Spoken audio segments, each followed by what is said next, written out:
Undang-Undang Perlindungan Data Pribadi atau UU PDP pertama kali diresmikan oleh pemerintah pusat pada 17 Oktober 2022.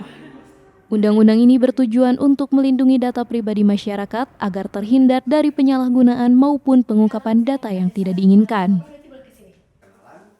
Oktober lalu, UU PDP mulai efektif diterapkan di perusahaan seluruh Indonesia.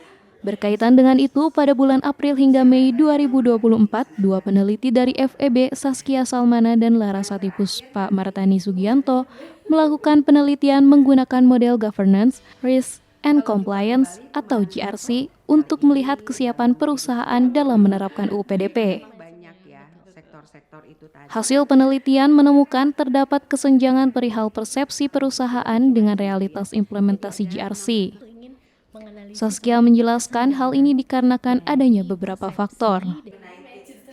Belum pahamnya sebetulnya industri mengenai apa sih penerapan GRC yang terintegrasi, juga misalnya kerangka framework apa, best practices seperti apa. Jadi mengenai pemahaman pengetahuan mengenai GRC ini yang pada saat persepsi, oh kita udah yakin nih, oke penerapannya efektif dan efisien. Tapi pada saat implementasi, oh kami sebetulnya belum begitu mengetahui kerangka yang terbaik dan digunakan itu apa. Agar perusahaan dapat efektif menerapkan UU PDP, Laras dan Saskia menambahkan ada beberapa rekomendasi yang dapat diterapkan, salah satunya adalah workshop mengenai penggunaan model GRC.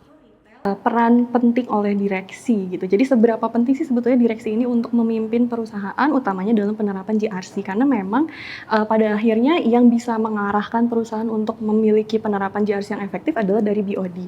Setelah itu juga mengenai sumber daya manusia. Jadi memang di antaranya juga terkadang dari industri itu merasa masih ada kesulitan karena mungkin dari sumber daya manusianya kurang siap juga untuk menjalankan penerapan GRC yang efektif. Jadi di situ juga mungkin perlu diperbanyak di antaranya pelatihan, workshop, atau bahkan mungkin pendidikan secara formal yang membahas lebih dalam mengenai GRC. Barangkali ada tambahan lagi dari Ibu? Mungkin berkaitan dengan yang regulasi tersebut ya, karena kan ada hasil dari survei ini menunjukkan bahwa entitas masih cukup kebingungan nih kalau merespon regulasi karena regulasi Indonesia tuh cepat moving, dinamis ya. Jadi apakah dari regulasi ini ada sosialisasinya, gambaran yang mungkin mempermudah pemahaman, oh ini loh penerapan yang baik, framework ataupun kerangka standar yang baik yang dapat diterapkan. Jadi mungkin itu salah satu saran dan rekomendasinya sih. Dari Jatinangor, Sumedang, Tim Liputan melaporkan.